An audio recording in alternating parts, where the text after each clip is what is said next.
we stand ready to negotiate with the United States. Indeed, we have offered 0 for 0 tariffs for industrial goods, as we have successfully done with many other trading partners, because Europe is always ready for a good deal. So we keep it on the table. But we are also prepared to respond through countermeasures and defend our interests. This is my video update on this Tuesday afternoon, April the 8th, coming to you from Napa, Cyprus. Let's talk about some news. And should we talk about the de-extinction of these wolves? What are they called? Dire wolves, is that right? Or should we talk about Ursula? Wolves or Ursula? De-extinction or Ursula? Which one should we talk about? I think the whole wolf thing, the de-extinction thing, is a bigger story. I don't know. What do you guys think? Is that a bigger story? It's definitely a more interesting story. So let's start with that one, huh? Let's start with Jurassic Park. Here we come, from a biotech company in Dallas called Colossal Biosciences, which has a $10 billion valuation, and they managed to de-extinct the dire wolf, which died out over 10,000 years ago. And now we have 3 of them. Scientists say they have resurrected the dire wolf, a species of wolf that died out some 12,500 years ago, lives again as the world's first successfully de-extincted animal, according to Dallas-based biotech company Colossal Biosciences. Colossal scientists have created 3 dire wolf pups by using ancient DNA cloning and gene editing technology to alter the genes of a gray wolf, the prehistoric dire wolf's closest living relative, the company announced Monday. The result is essentially a hybrid species similar in appearance to the extinct forerunner. The Game of Thrones wolf is what we're talking about, right? And Time magazine has this on their cover. This is Remus. He's a dire wolf, the first to exist in over 10,000 years. Endangered species could be changed forever. Yeah, I don't know about this one.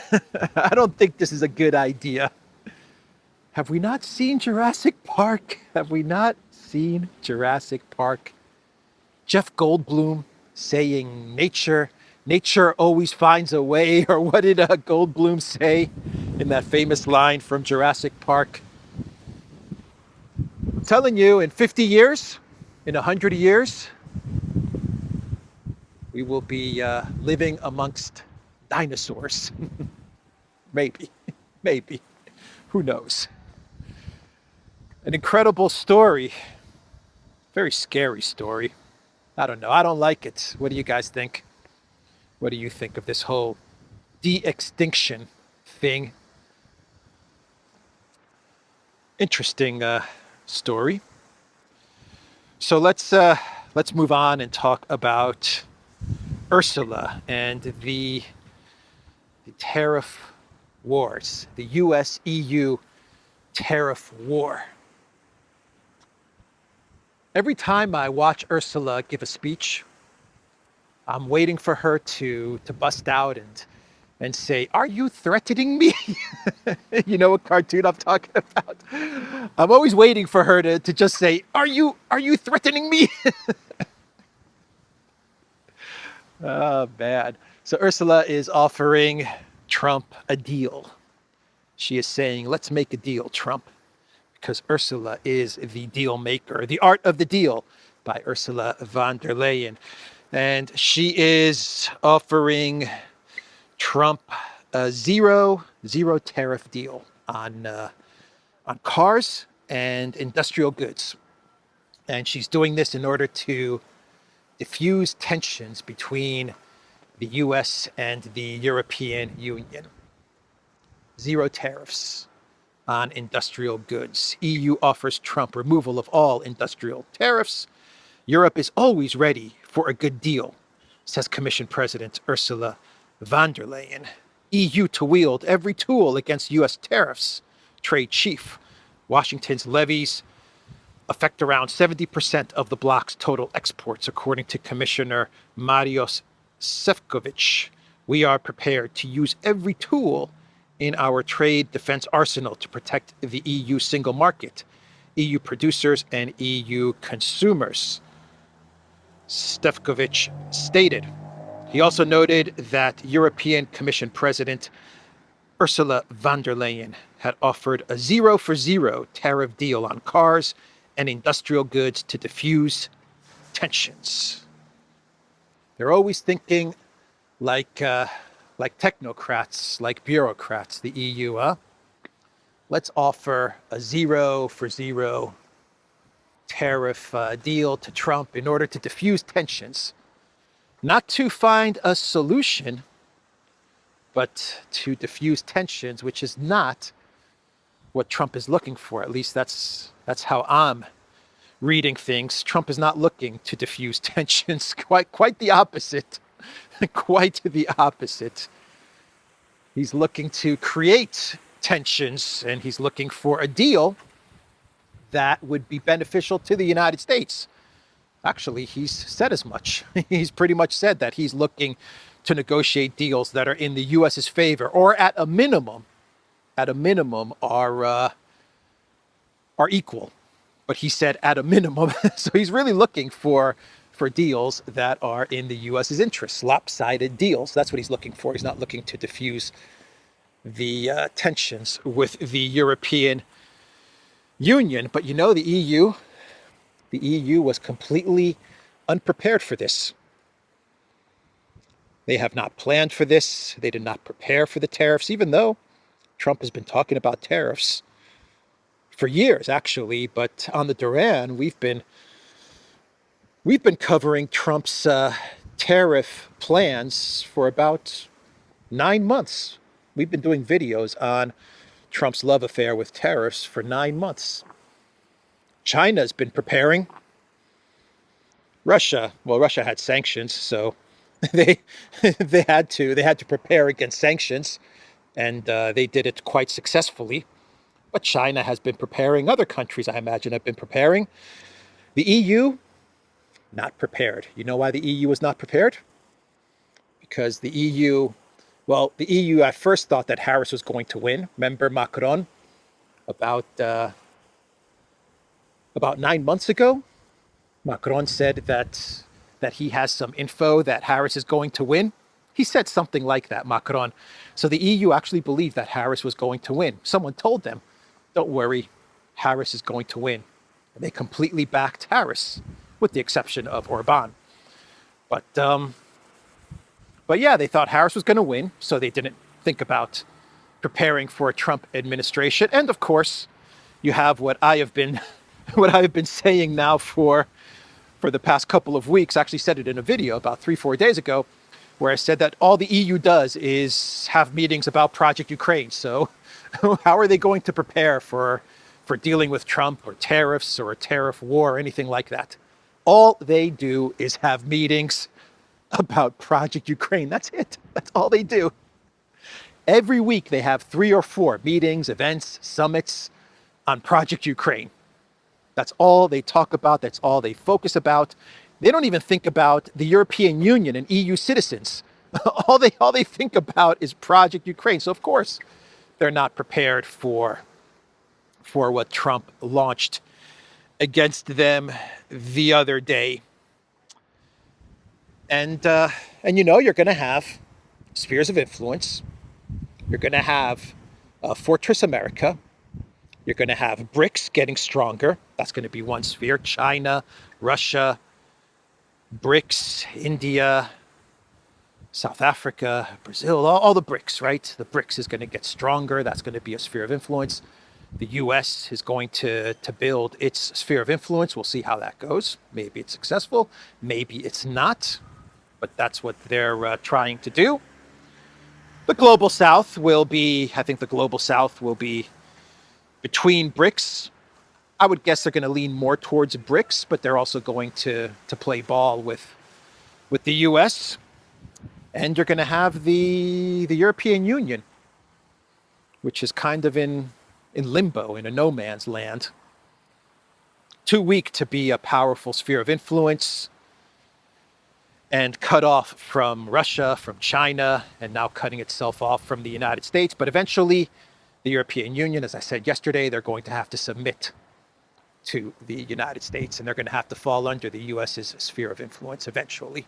That's what's going to happen to the European Union. Peter Szijjártó, the foreign minister of Hungary, he said that he is against an EU retaliation. He said, nope, no retaliation. It's not a good idea to retaliate against the United States. We need to work out some sort of a deal. He also said that the EU screwed itself. That's pretty much what he said. The EU really messed up because now they're talking about a retaliation against the United States, which could be coming into effect April 15th. The vote is going to take place tomorrow, April 9th, on what is it, 28 billion in tariffs. And he said, it's not a good idea. Let's not retaliate against the United States, but we've really screwed up because we've cut off Russia and we've pissed off China with the EV tariffs that the EU was putting on China just about a year ago. So Szijjártó's point is that the European Union has really messed up. Completely alone, completely isolated. All the powers are pissed off at the European Union. China doesn't really want to deal with the EU. Russia, well, we know the situation with Russia.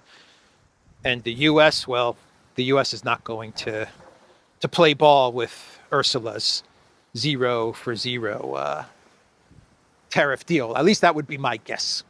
I would be surprised if Trump actually took this deal being floated out there by von der Leyen. Meloni's going to go to the United States on April 15th, and she's going to try to work out some sort of a deal with Trump. So the EU is fracturing. You can see they're fracturing, right? You have Szijjártó, who's saying, look, let's not retaliate. Let's get a deal. You have Meloni now, who is siding with Szijjártó, with Hungary, and she's actually going to go to the United States to try and figure something out. And then you have the hardliners, right, in the European Union, who want to take on the United States. They want to retaliate. They want to show that they've got big balls. Macron, Merz, Ursula. Germany's going to get crushed from these tariffs if they don't work out some sort of a deal. Germany's going to really get crushed. And if Germany gets crushed, well, the entire European Union is pretty much going to get crushed. France is going to get crushed if they place tariffs on bourbon. I said this yesterday. I was talking about this yesterday. And you know what Politico posted? Let me find it here. Politico posted. Oh, I thought I had it bookmarked. Come on, Alex. Politico. Let's see. You guys can see the view as I look for this article. Here we go. EU industry chief hopes bourbon will be spared in response to Trump tariffs. The European Commission has included bourbon on a list of American goods it would subject to duties after President Donald Trump's administration slapped 25% tariffs on all steel and aluminum imports into the United States last month. Trump then threatened to hit the European alcohol products with a massive 200% tariff. Such a measure could decimate the industry and would disproportionately hurt France, one of Europe's largest alcohol exporters. I said this yesterday. Yeah, they still are talking about putting tariffs on bourbon. The European Union, including bourbon in their $28 billion tariff retaliation. And sure enough, the Trump administration is saying, okay, we can play that game. Bourbon, how about 200% on French wine? How about that? On French alcohol. That's going to hurt. That is going to hurt. So now France is trying to push the EU to not include bourbon in the tariff list. The EU has no cards, man. They have zero leverage. They have no cards to play in this game. They should work out a deal. Meloni should go to the United States. And if Ursula had any brains, she would deputize Meloni. Deputize Meloni and tell Meloni to work out a deal on behalf of the European Union. Japan is going to send a delegation to talk to the United States. They're going to try to work out a deal. I think India has it right in how to deal with these tariffs and deal with Trump. At least that's how it looks. Jaishankar, the foreign minister of India, he said that India is not going to retaliate to these tariffs. And what India is going to do is they're going to work out a trade deal. They're going to conclude a trade deal that they've been working on. India seeks early conclusion to trade deal with the U.S., according to the foreign minister. New Delhi is in talks with Washington as Donald Trump's reciprocal tariffs begin to kick in. The U.S. and India are aiming to complete the first phase of a trade agreement by autumn 2025, which will focus on removing existing trade barriers. Last month, Trump criticized India, China, and the EU for their very unfair tariffs. I think Jaishankar, I think India, they understand what's going on, so they're going to work on a deal. They're going to negotiate a deal. And they're going to try to get a fair deal, an equal deal. Trump is going to push for a deal that favors the United States. But India is going to try to get a fair deal. That's how it looks to me.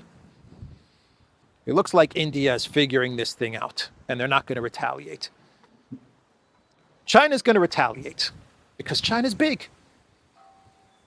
China is the other heavyweight, the other superpower.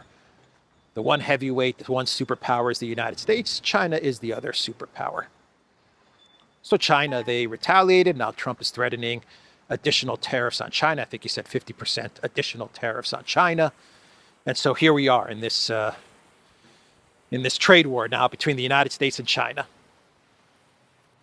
And my sense is that both superpowers, it's going to be tough, it's going to be rough, but I think both superpowers will come out of this thing relatively okay. That would be my guess. China's going to have BRICS. It's going to have very close relations with Russia, even closer relations with Russia. China now needs Russia more than ever. The U.S. is trying to build their sphere of influence. The two heavyweight boxers are going to go at it. We'll see how this ends up, but my sense is that both of the big superpowers will come out of this okay.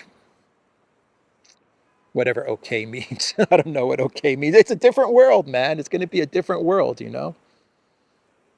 But you're talking about China, which is huge, and you're talking about the U.S., which is also huge.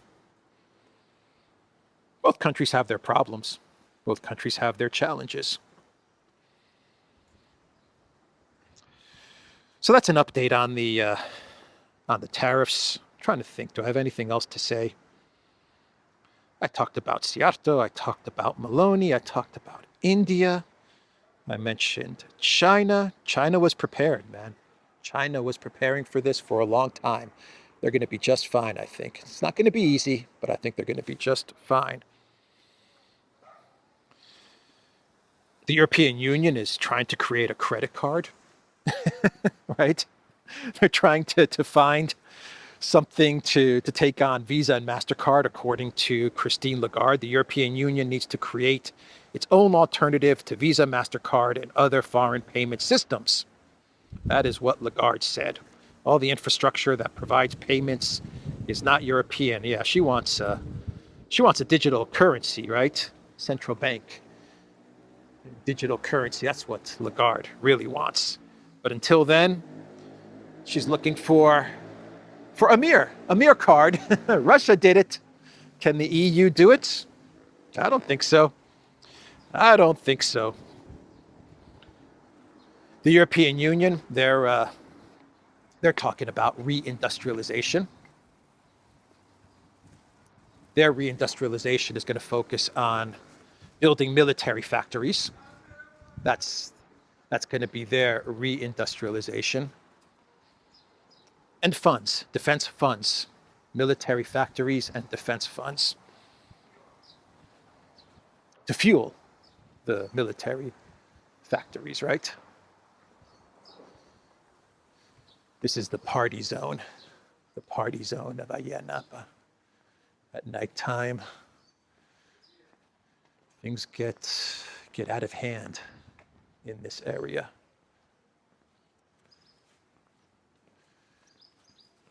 For the college kids, the university kids, not for old guys like me. Anyway, let's see here. Yeah, reindustrialization for the European Union. They're creating a fund, according to Reuters,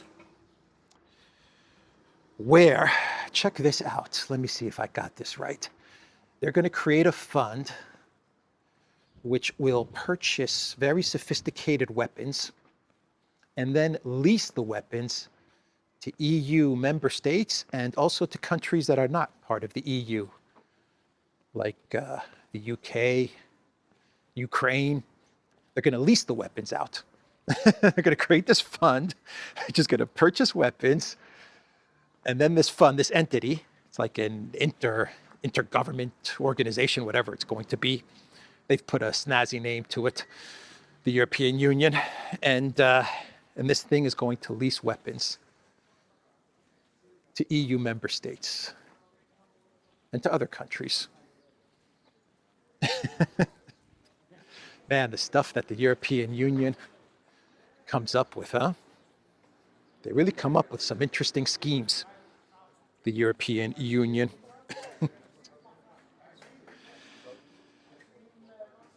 So yeah, that's what Reuters is reporting. The EU reindustrialization through the military. That's the name of the game. The US is talking reindustrialization, right? That's one of the stated purposes of the Trump Liberation Day tariffs. And how's the US going to do it? Well, through military spending, right? Yeah, military spending. That's why they announced a $1 trillion budget for the Pentagon. Trump touts record $1 trillion Pentagon budget. There are a lot of bad forces threatening the US, the president has claimed. So they're both doing the same thing, the US and the EU, but the US will probably succeed. The EU is not going to succeed because they don't have the resources, the capabilities, the energy. They don't have any of these things. So I don't know how they're going to reindustrialize via military spending. The US will probably pull it off. Probably. What the EU is going to do, what the EU is planning on doing is they're going to say Putin bad, Putin evil, so we need to build up our military. That's the EU's play. That's how they're going to push reindustrialization. And Germany is already putting a scare to the people, right? Germany is already scaring the people, scaring the kids, actually. Germany to prepare children for war. A Russian attack on NATO territory is a realistic scenario, Berlin reportedly believes, despite Russian reassurances. So they're scaring the kids, the children. Big bad evil Russia's coming. As Putin looms, top German lawmaker warns school kids must train for disaster situations, according to Politico. Yeah, we need to spend all this money on defense funds and military factories and leasing weapons, create these organizations to lease weapons to countries, all these schemes because the evil Putin is coming. The evil Putin is coming. Enter at your own risk, everybody. Enter at your own risk. We dare you. We dare you.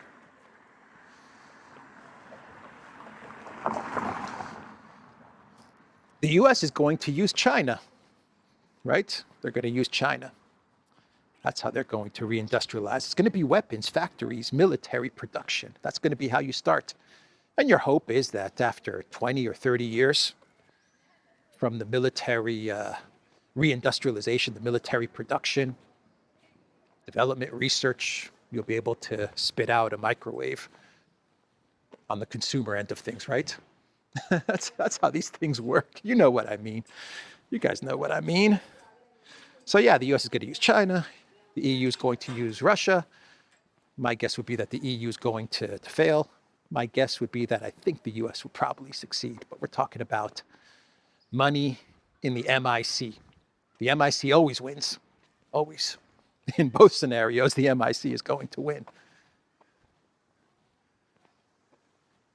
Eventually, the European Union will fold into the US sphere. And you'll have countries like Hungary, which will be in the US sphere, but they will have good relations with Russia for energy reasons, for energy purposes. And the US might have good relations with Russia. You never know. You never know. It's a crazy, mixed up world that we're entering. So how about we talk about Project Ukraine on this walk in Ayia Napa's party district, the party district, Pheromone Bar.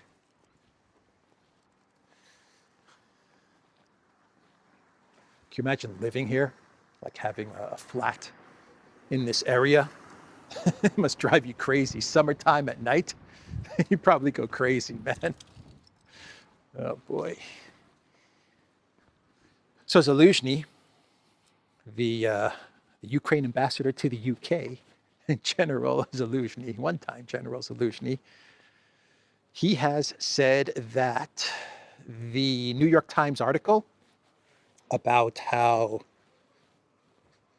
there was a command center in Germany and basically the United States was running everything connected to Project Ukraine and the war against Russia. It was a US-run war against Russia using Ukraine as a proxy, but everything was being run out of Germany. Zaluzhny confirmed this. He confirmed it. Ex-top Ukrainian commander confirms reports of secret center for coordination with the US.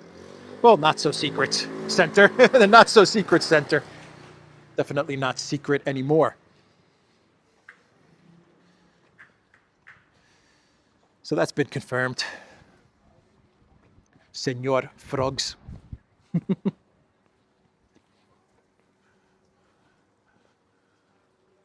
That looks like a fun bar, huh? Senor Frogs.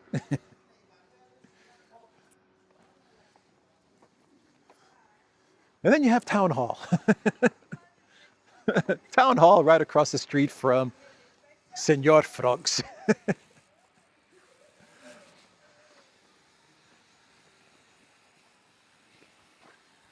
So we have Iran. We have Iran going on. Talks on Saturday. Galo Pascha. Galo Pascha for Easter. People who speak Russian know what I mean when I say Basca, same word in Greek. We have Iran, and we have negotiations taking place on Saturday in Oman. Trump calls them direct talks.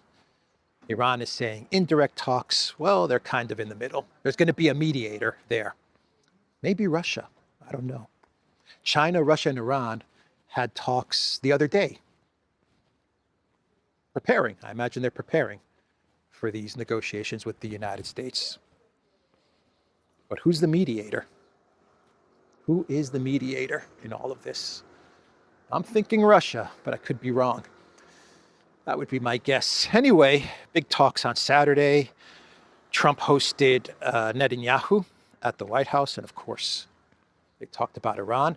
They also talked about the tariffs. From what I understand, Israel is working out a deal with the U.S. on the tariffs. But Netanyahu was there for 2 days. The first day, from what I understand, he was talking tariffs.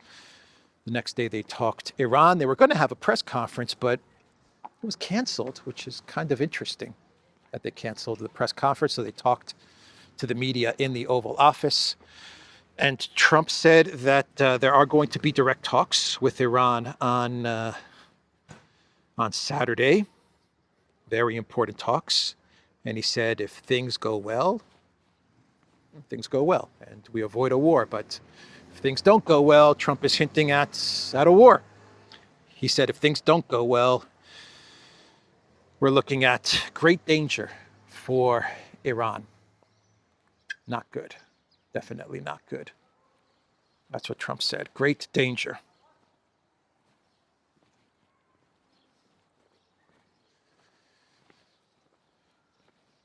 So that's taking place on Saturday. I believe on April 10th, we also have talks between the U.S. and Russia.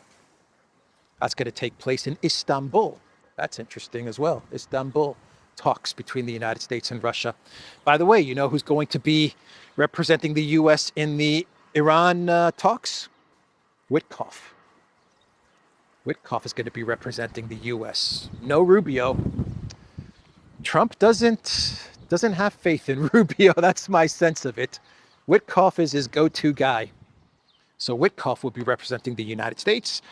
For Iran, it will be the Iranian foreign minister.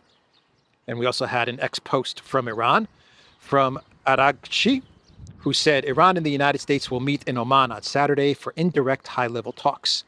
It is as much an opportunity as it is a test. The ball is in America's court. He's right. He is right. Does the U.S. really want to avoid a war with Iran, or is this smoke and mirrors? I think that question is going to be answered. I really, really hope that we avoid a war with Iran. My God, things are already crazy with the tariff war. The last thing the world needs is a war against Iran. Tucker Carlson agrees with me. Me and Tucker, we talked about it, and he agrees with me. Right, Tucker? Where is Tucker? He was with me. I don't know where Tucker Carlson is. He's hanging out with me. But Tucker posted, whatever you think of tariffs, it's clear that now is the worst possible time for the United States to participate in a military strike on Iran. We can't afford it. Thousands of Americans would die. We'd lose the war that follows. Nothing would be more destructive to our country, and yet we're closer than ever. Thanks to unrelenting pressure from neocons. This is suicidal. Anyone advocating for conflict with Iran is not an ally of the United States, but an enemy. Agreed, Tucker. Absolutely agree with you. This is the last thing that the U.S. needs. This is the last thing that the world needs. Iran, the region. No one needs this. No one needs this war. So let's hope for the best on Saturday. Let's pray for the best on Saturday. The good thing is that they're talking. I mean, if you have to say something that's good about all of this tension and this escalation, at least they're talking. Of course, you get the argument. We had the JCPOA. Trump pulled out of the JCPOA. I've said it 1,000 times. People in the comments are going to tell me this as well. I know. We've said it on the Duran 1,000 times. What can you do? This is the reality. Trump pulled out of the JCPOA, and now he's trying to talk to Iran about getting nuclear weapons again. They had it with the JCPOA. They had a deal preventing Iran from getting nuclear weapons. Trump pulled out of it during his first term. What can you say? Now he wants a new deal to prevent Iran from getting nuclear weapons. Find the logic in that? I can't. I can't find the logic in that. But this is the reality. And we have to talk about it and analyze it. What can we do? But Tucker Carlson is right. This is the last thing anyone needs. Especially the United States, because Tucker approaches it from the US side of things. That's actually really nice. Street art. Well, that's beautiful street art, I think. What do you guys think? It's actually a beautiful building.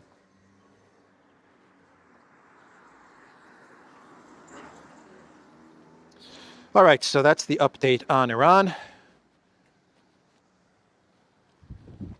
Let's talk clown world. This has been kind of a chilled walk and talk.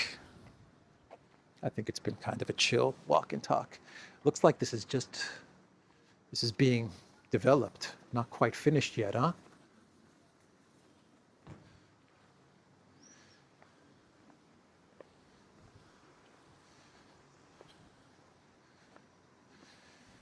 So I have a very quick, very simple clown world. Coming from Estonia. Estonia is making clown worlds recently. Estonia is featuring in the clown world segment.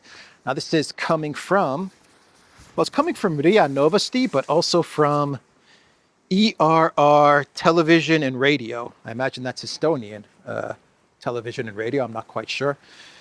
But the clown world is that Estonia wants to sink dangerous merchant ships. Estonia wants to sink dangerous merchant ships. The defense forces may be given the right to use force to strengthen maritime security as a last resort. The right to sink a dangerous civilian vessel will be granted. The Estonian parliament will consider a bill allowing the Navy to sink dangerous merchant ships, the television and radio company reports ERR. I don't know if that's ERR, if that's a television radio company. I have no idea. I have no idea. There's an article in RIA Novosti. There's a lot of posts on X about this. I imagine it's true. Maybe it's fake. Maybe this is fake news. If it's fake news, don't blame me. I'm just the messenger. I'm just the messenger, man. That's it. I'm just walking and talking and delivering the news. I think it makes sense. That's why you have all of this escalation, this fear-mongering around the Baltic. The Russian shadow fleet is cutting cables and cutting pipelines. Perhaps the globalists, the Europeans, maybe they're thinking that Estonia could be the next Ukraine in all of this. The next hotspot could be the Baltic Sea. And so why not get Estonia, the home of Kaja Kallas, to go after Russian ships and try to get something going? I don't know. Maybe that's the plan. Maybe that is the plan. I was talking yesterday about the Politico article, which referenced Finland patrolling the Gulf of Finland to protect against the Russian shadow fleet. So who knows, as Ukraine wraps up within the next year with the Russian victory, maybe in order to keep the wars going, to keep the tensions there, you gotta start stirring up trouble in the Baltic Sea, right? Maybe even try to get the United States to go along with some sort of a blockade of Russia. Not gonna happen, but who knows? Who knows? It's a crazy world at Moo Moo Restaurant. All right, everybody. That's the video. The Duran.locals.com. We are on Rumble, ODYSEE, BitChute, Telegram, Rockfin, and X. go to the Duran shop, pick up some merch like what I'm wearing in this video update. A shirt with the Greek flag, 15% off. Use the code SPRING15. And, you know, in about a month or two, I'm telling you, this street is going to be packed with tourists. Bedrock Cafe, you're not going to be able to find a seat at the Bedrock Cafe in a couple of months. We're still way at the beginning of tourist season. So, I will see everybody tomorrow. Take care.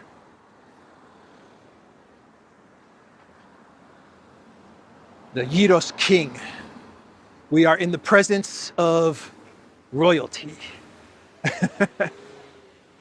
All right, everybody, take care.